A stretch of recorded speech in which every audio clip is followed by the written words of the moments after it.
السلام عليكم ورحمة الله وبركاته، طلبة الثانوية العامة. النهارده جاي أكلمك على سؤال القصة اللي أنت ناسيه يا طالب، السؤال اللي بأربع درجات، السؤال اللي أنت لازم تفكر فيه كويس جدا. هو سؤال كاونت اوف مونte كريستو، سؤال بأربع درجات، بيجي لك سؤالين، كل سؤال بدرجتين.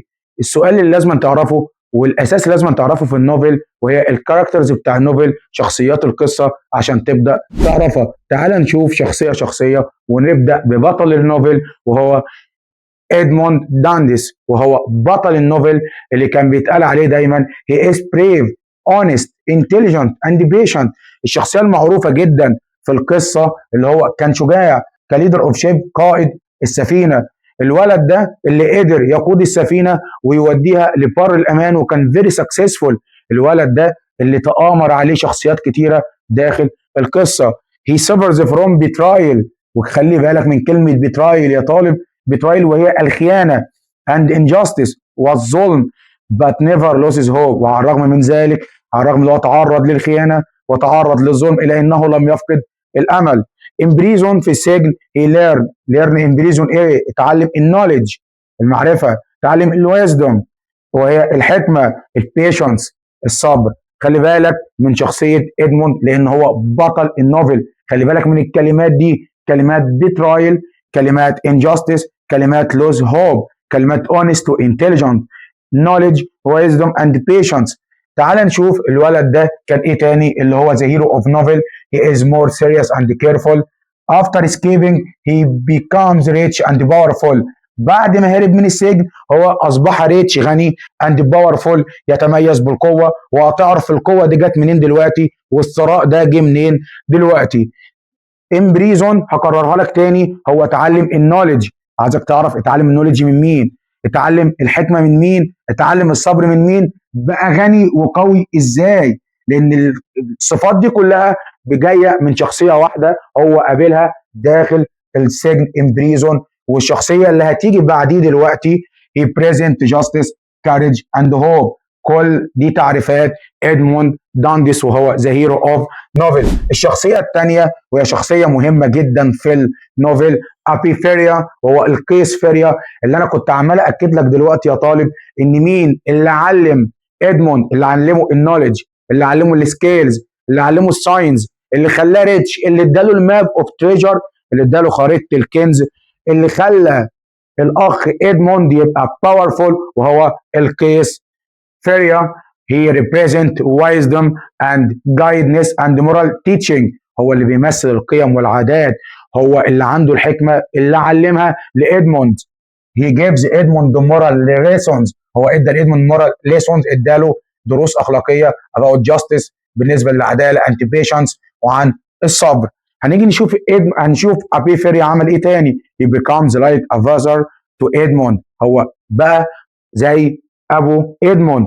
teaching him، علمه اللانجوج، اللغات، علمه الساينس، العلوم، علمه الهيستوري، التاريخ. after his death Edmund got the treasure map and the courage to escape. بعد ما فيريا مات inside the prison، ادموند حصل على the map of treasure.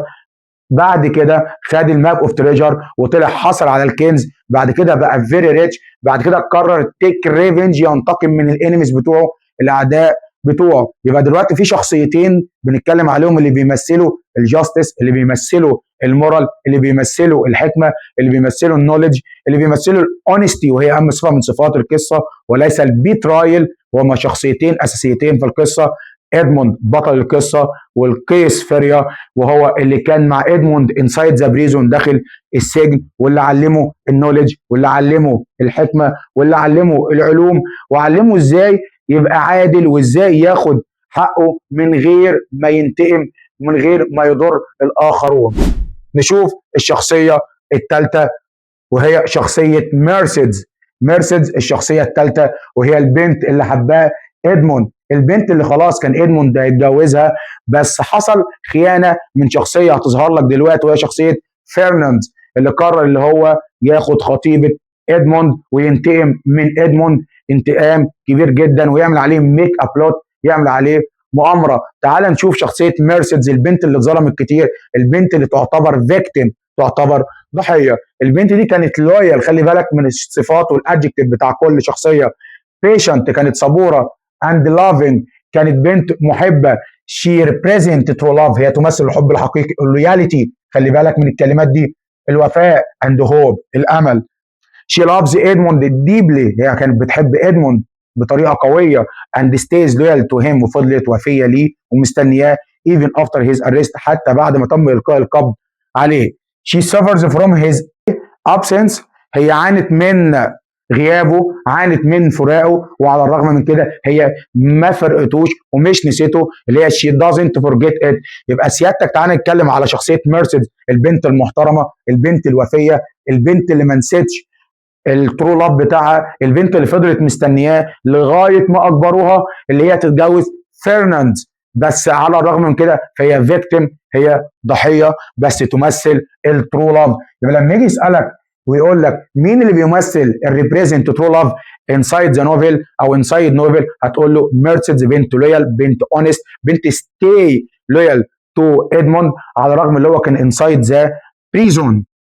هننزل بقى للشخصيه، والشخصيه الجديده وهي شخصيه فرناند. شخصيات الخيانه، شخصيات الوقاحه، شخصيات عدم الائتمان، شخصيات اللي انت بتطمع في حاجه الغير، ودي شخصيات مش كويسه خالص. يبقى احنا بدانا بشخصيات الاونست، هننزل لشخصيات الديس اونست. يبقى الاونست هم كانوا ادموند، الاونست كان الكيس فيريا ابي فيريا، الاونست كانت البنت ميرسيدس اللي كانت بتمثل الترو لاف. تعال نشوف البيتراي. البيتراي وعمال اكد لك يا طالب على البيتراي، وهو لفظ الخيانه وليس الاونست. تعال نشوف فرناند، هو الشخصيه الرابعه من شخصيات القصه. هي از جيريوس هو كان شخص حقود، شخص حسود. سيلفش كان اناني، اند امبيشيوس ولكنه كان شخص طموح. ليه يقول لك اناني وطموح في نفس الوقت؟ ايه الطموح اللي كان عنده؟ الطموح اللي كان عنده اللي هو كان عايز ياخد ميرسيدس من ادموند ووصل لكده. فعلى الرغم اللي هو ده يتميز بالطموح ولكنه طموح سلبي على حساب الغير، وده يمثل صفه سيئه وهي صفات الخيانه.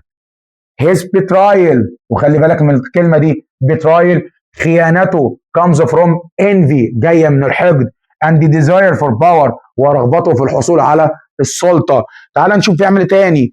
he loves Mercedes هو حب ميرسيدس كتير but can't win her heart بس ما قدرش يفوز بقلبها. لان لو فاكر ان البنت دي كانت لويال لمين؟ كانت لويال لادموند، هي كانت بتحب ادموند وستي فضلت مستنياه كتير ولغايه ما هم اجبروها اللي هي تتجوز من الاخ فرناند. so he betrays Edmund عشان كده هو خان ادموند. الراجل ده فرناند بيمثل ايه؟ الانفي الحسد والحقد، بيمثل البيترايل الخيانه، بيمثل السيلفش امبيشن.